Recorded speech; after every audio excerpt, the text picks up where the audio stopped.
ومن يضلل فلا هادي له ونشهد أن لا إله إلا الله ونشهد أن محمدا عبده ورسوله أما بعد فإن الخير الحديث كتاب الله وخير الهدي هدي محمد صلى الله عليه وسلم وشر الأمور محدثاتها وكل محدثة بدعة وكل بدعة ضلالة وكل ضلالة في النار. أعوذ بالله من الشيطان الرجيم. اليوم أكملت لكم دينكم وأتممت عليكم نعمتي ورضيت لكم الإسلام دينا. رب اشرح لي صدري ويسر لي أمري واحلل عقدة من لساني يفقهوا قولي. اللهم أرنا الحق حقا وارزقنا اتباعه وأرنا الباطل باطلا وارزقنا اجتنابه. آمین یا رب العالمین. اللہ سبحانہ و تعالیٰ نے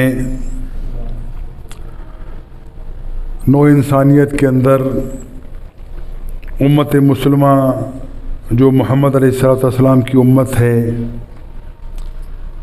ان کے سر کے اوپر تاج رکھا ہے کہ یہ دعوت کی امت ہے، لوگوں کو دین کی طرف بلانے والی امت ہے.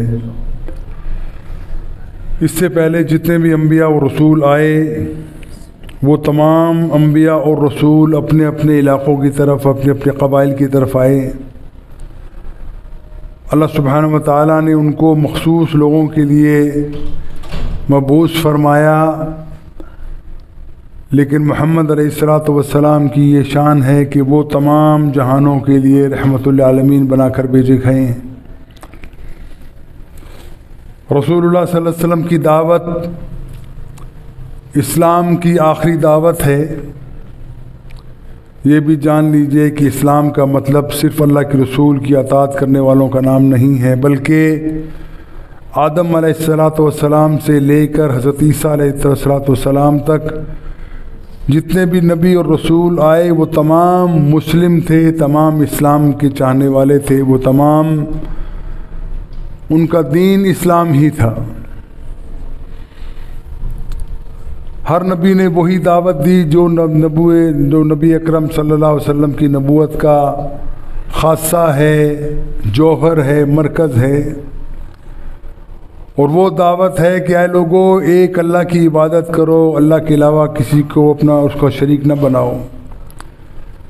اے لوگو اللہ کے سامنے جھک جاؤ، اللہ سے ہر قسم کی امید رکھو.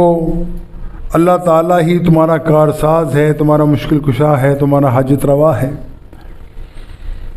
ہر نبی نے یہی دعوت دی، اسی دعوت کی طرف اپنی قوم کو بلایا. نوح علیہ السلام سینکڑوں سال تک اس دعوت کی پکار لگاتے رہے. یہ اللہ سبحانہ و تعالیٰ کی مرضی ہے وہ جتنے لوگوں کو اس دعوت سے روشناس کرائے. 900 سال کم و بیش دعوت کے نتیجے کے اندر بہت قلیل تعداد کے اندر اللہ کے رسول کے ساتھ جڑتے ہیں، اللہ کے نبی کے ساتھ جڑتے ہیں. لیکن یاد رکھ لیجئے ہر نبی اور رسول اپنے ذمے کا کام بتمام مکمل خوبیوں اور صلاحیتوں کے ساتھ بجا لاتا ہے. نتیجہ نکالنا اللہ کا کام ہے. وہ چاہے تو سلیمان علیہ السلام کی طرح ان کو دنیا کے اندر بادشاہت عطا فرما دے، چاہے تو ساری زندگی لگانے کے باوجود یونس علیہ السلام ہیں، ایوب علیہ السلام ہیں، ان کے ساتھ بہت قلیل تعداد کے اندر لوگ شامل ہوئے. لیکن وہ تمام نبی اور رسول جو فرستادہ ہیں وہ کامیاب ہیں. ان کی کامیابی یہی ہے کہ انہوں نے اپنے حتی الامکان وسع پوری کوشش کی کہ اللہ کی توحید کو دنیا کے اندر عام کیا جائے، لوگوں کو شرک کے گھٹا گھٹو اندھیروں سے نکال کر توحید کی روشنی کی طرف لایا جائے. کامیاب ہونا ناکام ہونا یہ ان کے بس میں نہیں ہے، کسی نبی کے بھی بس میں نہیں ہے. اللہ کے رسول کے بارے میں فرمایا کہ اللہ کے رسول آپ کا جی چاہتا ہے کہ تمام لوگ ہدایت پا جائیں، لیکن یہ کام آپ کا نہیں ہے، یہ کام ہدایت دینا یہ اللہ کا کام ہے۔ اللہ جس کو چاہتا ہے ہدایت دیتا ہے، جس کو چاہتا ہے گمراہی کے اندر وہ پڑا رہتا ہے۔ ان کے اوپر آپ کے بہترین وائز بھی جو ہیں وہ اس کے اوپر اثر انداز نہیں ہوتے۔ تو یہ کام اللہ کا ہے، آپ کا کام نہیں ہے۔ تو آپ اپنا دل چھوٹا مت کیجیے، آپ پریشان نہ ہوں کہ فلاں شخص مسلمان نہیں ہو رہا یا فلاں شخص کے اوپر میری دعوت کا اثر نہیں ہو رہا، یہ اللہ کا کام ہے۔ اور یہ رسالت کا کام انتہائی اہم کام ہے، انتہائی ضروری کام ہے، اور یہ کام آسان بھی نہیں ہے۔ رسول اللہ صلی اللہ علیہ وسلم کی زندگی کا آپ جائزہ لیجئے، پیدائش سے ان کے ساتھ معجزوں کا سلسلہ شروع ہوتا ہے۔ اللہ کے رسول اسی مکہ کی گلیوں کے اندر لڑکپن گزارتے ہیں، پھر جوانی گزارتے ہیں، اور پھر 40 سال کی عمر کے اندر جب بندہ اپنے عروج کو پہنچتا ہے تب اللہ کے رسول صلی اللہ علیہ وسلم کے نبوت کا اعلان کیا جاتا ہے۔ اس مغالطے میں کوئی نہ رہے کہ اس سے پہلے اللہ کے رسول نبی نہیں تھے، نبی تھے، وہ رسول وہ تھے پہلے بھی، لیکن اعلان کب ہوا؟ جب جبرائیل علیہ السلام ان کے اوپر وحی لے کر آتے ہیں۔ اللہ کے رسول انتہائی پریشان ہو جاتے ہیں۔ اللہ کے رسول کا یہ معمول ہے کہ وہ غار حرا میں جا کے اللہ کی عبادت کرتے ہیں، اور ان کے پاس جبرائیل حاضر ہوتے ہیں۔ جبرائیل سے یہ کلام ہونے کے بعد جب اس سے کلام کرتے ہیں جبرائیل، یہ پریشان ہو جاتے ہیں۔ گھر پہنچتے ہیں، خدیجہ سے کہتے ہیں، خدیجہ میری طبیعت درست نہیں ہے، ظلمونی ظلمونی، مجھے کمبل کے اندر مجھے کمبل لگا دو، مجھے ٹھنڈ لگ رہی ہے۔ اللہ کے رسول کو دیکھا گیا، خدیجہ فرماتی ہیں کہ اللہ کے رسول کے چہرے پہ پریشانی ہے، پسینے میں شرابور ہیں اور پریشان ہیں۔ خدیجہ کہتی ہیں محمد آپ یتیموں کے سر پہ ہاتھ رکھنے والے ہیں، بیواؤں کی خدمت کرنے والے ہیں، لاچاروں اور مجبوروں کی مدد کرنے والے ہیں، اللہ آپ کو کبھی مایوس نہیں کرے گا۔ بتایا جاتا ہے کہ میرے ساتھ یہ واقعہ پیش آیا ہے۔ حضرت خدیجہ رضی اللہ تعالیٰ عنہ اپنے چچا کے پاس، جن کے پاس وہ جاتی تھی، ورقہ بن نوفل ان کا نام تھا، وہ عیسائیت کے بڑے عالم تھے،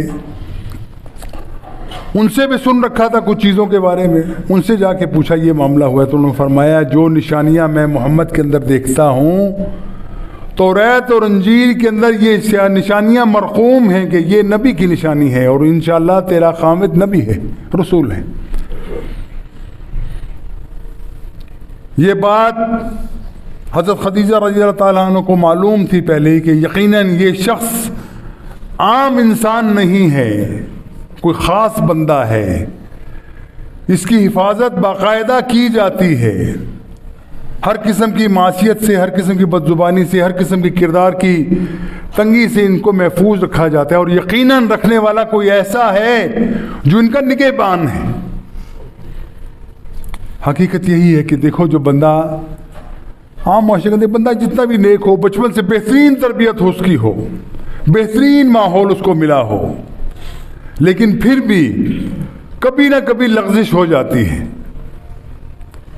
عمل کی لغزش ہو سکتی ہے، زبان سے لغزش ہو سکتی ہے، قول و فعل کے اندر کبھی کوئی چھوٹی بہت بات جو بھول چوک ہو سکتی ہے، لیکن یہ رسول صلی اللہ علیہ وسلم جن کے اوپر ہمارے ماں باپ قربان ہوں کہ شخصیت ایسی ہے کہ بچپن سے لے کر اور بڑھاپے تک، بلکہ بڑھاپے کو چھوڑ دیجئے 40 سال تک محمد بن عبداللہ صلی اللہ علیہ وسلم کی زندگی کا جائزہ لے لیجئے، کوئی ایک شخص انگلی اٹھانے کا روادار نہیں، ایک مرتبہ یہ کوئی کہہ نہیں سکتا کہ اللہ کے رسول نے یا محمد بن عبداللہ نے فلاں جگہ پہ زیادتی کی، فلاں جگہ پہ بدگوئی کی، فلاں جگہ پہ ان کی زبان سے غلط بات نکلی۔ یہ معجزہ ہے اللہ کے رسول کا کہ ان کی حفاظت کی گئی، ان کو ہر قسم کی معصیت سے بچایا گیا۔ وہ تو ہر شخص سے ہر نبی کا معاملہ ہے کہ اللہ تعالیٰ جب کسی شخص کو نبوت کے مقام پہ سرفراز کرتا ہے تو اس کی معصیت کا تمام چیزوں سے اس کو بری کر دیتا ہے، اس کو معصوم بنا دیتا ہے۔ اور نبی ہونا یہ معصومیت ہے، خاصہ نبوت ہے کہ اللہ تعالیٰ نے ہر قسم کے گناہ سے، ہر قسم کی لغزش سے، ہر قسم کی گمراہی سے اللہ تعالیٰ اپنے نبی اور رسولوں کو بچا کر رکھتا ہے۔ اللہ کے رسول صلی اللہ علیہ وسلم کی ایک تو اپنی زندگی اور کردار ہے جو مشعل راہ ہے۔ ان کے بڑے سے بڑا دشمن، چاہے وہ عتبہ ہے، وہ شیبہ ہو، عتبہ ہو، ابو جہل ہو، یا یہودی ہوں یا عیسائی ہوں جو اس ایریے میں رہتے تھے کبھی مدینہ کے اندر بھی، انہوں نے بھی کبھی نہیں دیکھا کہ یہ محمد علیہ السلام کے بارے میں کسی شخص نے کوئی ایسی بات کی ہو جو اخلاق کے منافی۔ اللہ کے رسول صلی اللہ علیہ وسلم کو ہر قسم کی حفاظت میں لیا گیا، اور اللہ کے رسول نے اپنی زندگی کے اندر اپنے عملی طور کے اوپر لوگوں کو یہ متاثر کیا کہ یہ شخص ایسا ہے جس کے پیچھے کوئی ہے۔ پھر اس کائنات کا سب سے بڑا معجزہ جو اللہ کے رسول کو دیا گیا وہ قرآن ہے۔ اس قرآن کے اندر حقیقتیں بیان کر دی گئیں، گزشتہ اقوام کے اس کے اندر کہانیاں قصے بھی ہیں جس کے اندر اس سے پہلی قوموں کے اوپر ان کے طرز عمل بیان کیا گیا، ان کا زندگی کا معمول بیان کیا گیا، اور اس کے بعد جن جن قوموں نے اللہ کی معصیت کی، اللہ کے حکموں کو چھوڑ دیا، ان کی زندگی کے بارے میں بتلایا گیا کہ اللہ تعالیٰ نے کیسے ان کو نشان عبرت بنا دیا۔ قوم عاد ہے، قوم سمود ہے، آل فرعون ہے، ابراہیم کے ماننے والے ان کے خاندان کے لوگ ہیں، ان کو وقت کا بادشاہ ہے، نمرود ہے، موسیٰ کے ساتھی ہیں اور موسیٰ کے مخالفین ہیں۔ ایک ایک کا تذکرہ اللہ سبحانہ و تعالیٰ نے ہماری یاد دہانی کے لیے ہمیں بتلایا کہ مسلمانوں یاد رکھو، اگر اس سے پہلے نبیوں کی قوموں کے اوپر عذاب آئے ہیں ان کی بدعمالی کے نتیجے کے اندر، اپنے آپ کو بچا کے رکھو کہ تم اس راستے پہ کبھی گمراہ نہ ہو جانا۔ لیکن آج بس کسی سے دیکھ لیجئے، وہی رسول اللہ صلی اللہ علیہ وسلم کے ماننے والے، آخری نبی اور آخری رسول کے پیروکار، ان کے لیے صبح شام ان کی صفتوں کی مالا جپنے والے، حق بنتا ہے ان کی جپی جائے مالا، کہ ان کی تعریف کی جائے، جتنی تعریف کی جائے وہ کم ہے۔ لیکن عملی طور پہ آپ دیکھیں گے تو پتہ چلے گا کہ یہ قوم جو بظاہر امت مسلمہ کہلاتی ہے، بظاہر محمد علیہ السلام کی نبوت کے محافظ ہونے کا دعویٰ کرتی ہے، ان کی مشن کو آگے لے کے چلنے کا دعویٰ اس نے کیا ہے، ان کی زندگی کا کوئی بھی عمل ایسا نہیں ہے جو اس سے ثابتہ ان امتوں کے ساتھ نہ ملتا ہو جن امتوں کے اوپر اللہ کا عذاب اور اللہ کے کوڑے برسے ہیں۔ حضرت شعیب علیہ السلام کی قوم کا دیکھ لیجئے، کم ناپتے ہیں، کم تولتے ہیں، عذاب کا کوڑا برسا۔ قوم عاد، قوم سمود اللہ کے ساتھ شرک کرتے ہیں، عذاب کا کوڑا برسا۔ بنی اسرائیل اللہ کے احکامات کی مخالفت کرتی ہے، موسیٰ علیہ السلام کے ساتھ بے وفائی کا اظہار کرتی ہے، اللہ تعالیٰ کی طرف سے عذاب کا کوڑا برسا۔ جس نبی کو آپ دیکھ لیجئے، نوح کو دیکھ لیجئے، نوح نے کیا کیا، تمام کو دعوت دی، اور کیسی قرآن کیا بیان کرتا ہے کہ یہ نوح وہ ہے جس نے اپنی قوم کو بلایا، ظاہری طور پہ بھی اور چھپ کے بھی، آہستگی سے بھی اور سرگوشیوں سے بھی، اور اعلان کر بھی بلایا اس قوم کو کہ اے لوگو اللہ کے بندے بن جاؤ، اللہ کے عذاب سے ڈر جاؤ، اللہ کا جب عذاب آئے گا کوئی بچ نہیں سکے گا۔ قوم نے نہیں مانا، نتیجہ آپ دیکھیے تمام قومیں تباہ کر دی گئیں، نشان عبرت بنا دی گئیں، اور ہمیں بتلایا گیا کہ دیکھو اگر تم اس راستے پہ چلو گے جو راستہ اس سے پہلے نبیوں کی امتوں نے اختیار کیا تھا اور وہ گمراہی کی طرف آگے بڑھ کے چلے تھے، اللہ تعالیٰ نے ان کو دنیا کے اندر نیست و نابود کر کے نشان عبرت بنا دیا، تو تم اس سے پاک نہیں رہ سکتے۔ رسول اللہ صلی اللہ علیہ وسلم فرماتے ہیں کہ اس سے پہلے امتوں کے اوپر، خاص طور پہ بنی اسرائیل کا ذکر کرتے ہوئے اللہ کے رسول فرماتے ہیں ان کے اوپر عذاب کا کوڑا برسا، اور یاد رکھو امت مسلمہ کی عمر وہ حالات بالکل آ کر رہیں گے۔ اب یہ انتہائی خطرناک بات ہے یہ کہ وہ تمام حالات، وہ تمام مصائب، وہ تمام مشکلات جو اللہ کی طرف سے بنی اسرائیل کے اوپر آئی، امت مسلمہ کے اوپر آ کر رہیں گی اگر تم باز نہ آئے۔ اب ذرا اپنا ہر بندہ اپنے دل میں ٹٹول کے دیکھ لے، گریبان میں جھانک کے دیکھ لے کہ ہم کیا، ہمارا حال وہی نہیں ہے جو بنی اسرائیل کا تھا؟ ہمارا حال، ہمارا طرز عمل وہی نہیں ہے جو بنی اسرائیل اپنے لوگوں کو، اپنے نبی کے ساتھ کرتے تھے؟ نام موسیٰ اور ہارون کا لیتے ہیں، ان کی اتباع کا جذبہ ان کے دل کے اندر منہ سے اظہار کرتا ہے، لیکن جب موقع ملتا ہے اس کی مخالفت کرنے کے اندر آگے بڑھ کے، آج امت مسلمہ کو دیکھ لو، اللہ کے رسول کا نام لینے والے ہیں دنیا کے اندر 1 ارب سے زیادہ لوگ دنیا کے اندر، وہ اللہ کے رسول کے نام کی مالا جپتے ہیں صبح شام، لیکن عملی طور پہ پتہ چلے گا کہ ان میں سے بہت کم لوگ ایسے ہیں جو اللہ کے رسول کے مشن کو سمجھ سکے ہوں یا سمجھنے کی کوشش کی ہو یا جنہوں نے سمجھا اس کے اوپر عمل پیرا ہوئے ہوں، بہت کم لوگ۔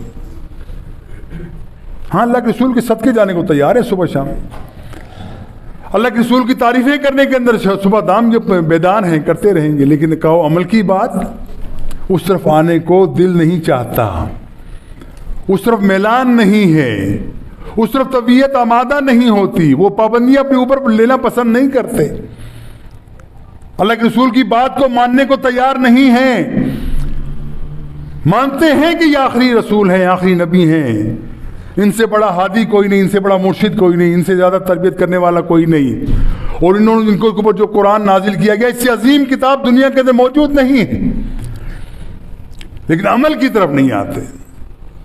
عمل سے فارغ ہوا مسلمان بنا کے تقدیر کا بہانہ، اللہ نے جو پیدا کیا بس ٹھیک ہے، اللہ اگر چاہتا تو مجھے نیک بنا دیتا، اللہ نے نہیں چاہا میں نیک نہیں بنا، اللہ چاہتا تو میں 5 وقت کا نمازی ہوتا، لیکن اللہ کے حکم کے بغیر تو پتہ بھی نہیں ہلتا، تو میں کیسے معصیت کر سکتا ہوں، میں کیسے اللہ کی مخالفت کر سکتا ہوں؟ اللہ نہیں چاہتا۔ یہ اتنا بڑا کفر ہے جس کو ہمارے دلوں کے اندر، پڑھے لکھے لوگوں کے دلوں کے اندر یہ بیٹھا ہوا ہے۔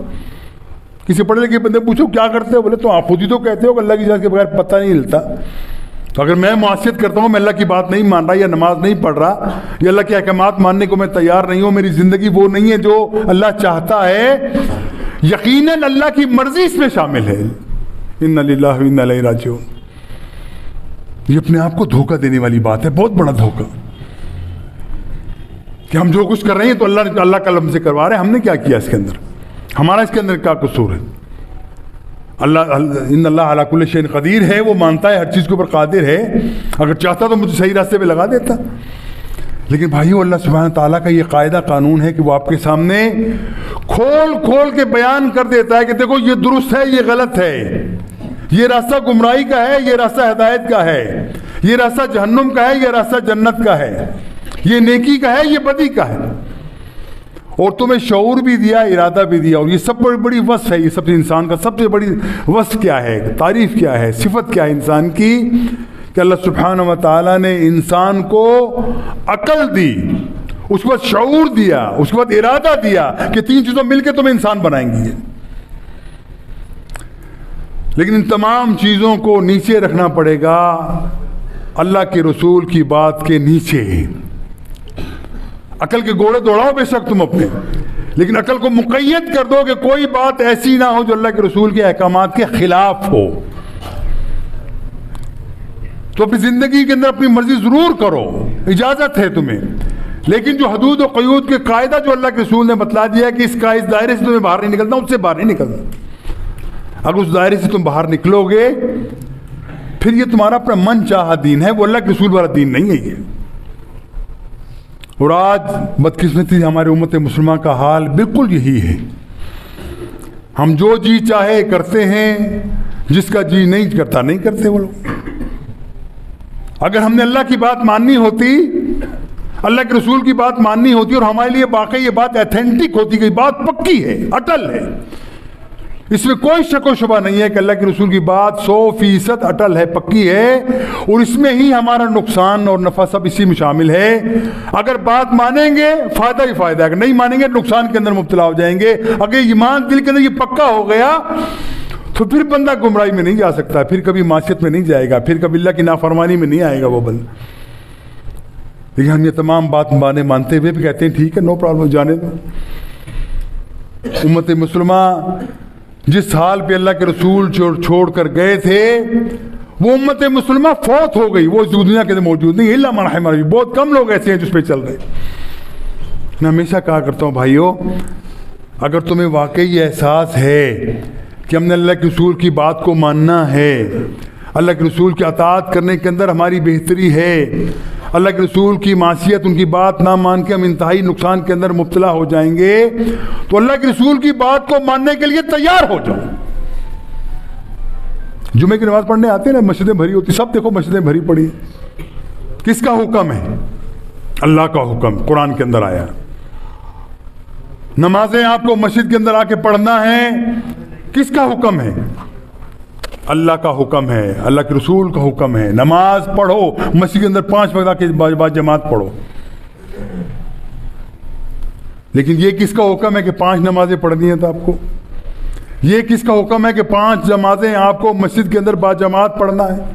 یہ بھی اللہ کے رسول کا حکم ہے. اب یہ عجیب سی بات ہے کہ جمعے کے لیے تو سب تیار ہیں. آج بتائیے جمعے میں حاضر ہونے والے تمام مسلمانوں، اللہ کے رسول سے محبت کا دعویٰ کرنے والے مسلمانوں، ہم میں سے کتنے لوگ ایسے ہیں جنہوں نے آج فجر کی نماز جماعت سے پڑھی ہے؟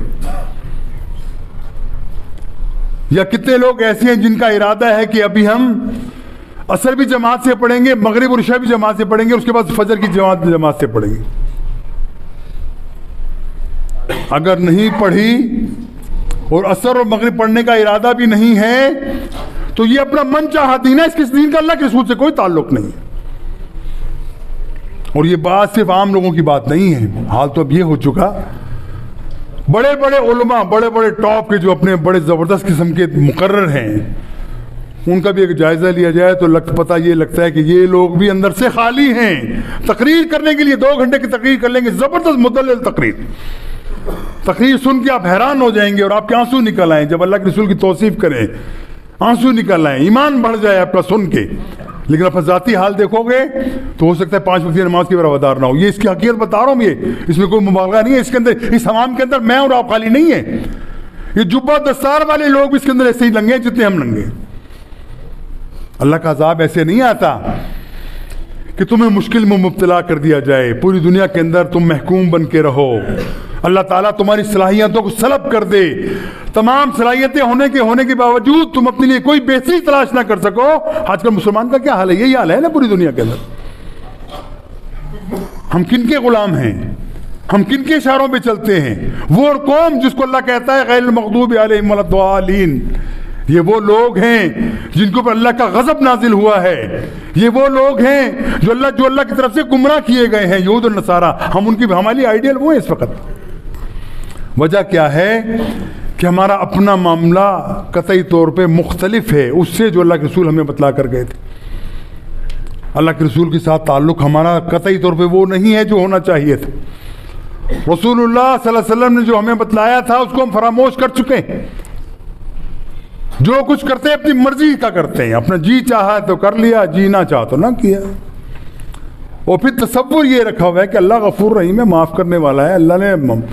اللہ کی محبت کے کہنے وہ اپنی ماں سے، ہماری ماں سے 70 گنا زیادہ محبت کرتا ہے. اللہ ہمیں کیسے جہنم میں ڈال دے گا؟ ہمیں کیسے سزا دے گا؟ اتنی محبت کرنے والا کیسے سزا دے گا؟ معاف کر دے گا ہمیں. ہاں معاف کر دے گا، اس میں کوئی شک نہیں.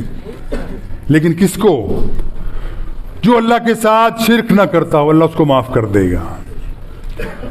جو اللہ کے ساتھ شرک نہ کرنے کے بعد اللہ تعالیٰ کے بنیادی احکامات جو ہیں ان کو پورا کرے گا، اللہ ان کو معاف کر دے گا، کوئی شک نہیں.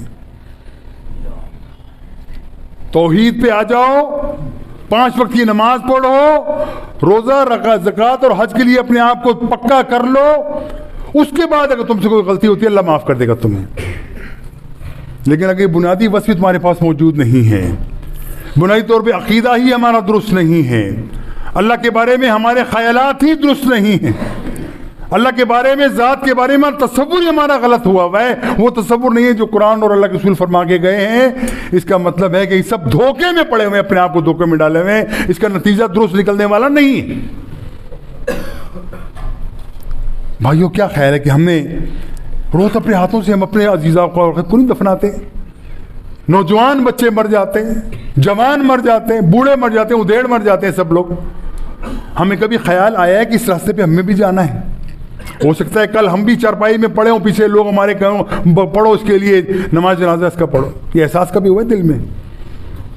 کبھی احساس ہوا ہے کہ کل اس مرضی پہ ہم بھی پڑھ سکتے ہیں، ہمارے بھی لوگ ایسی دعا کریں گے، اور دعا کرنے والے کیا کہیں گے؟ اللہ اس کو بخش دے۔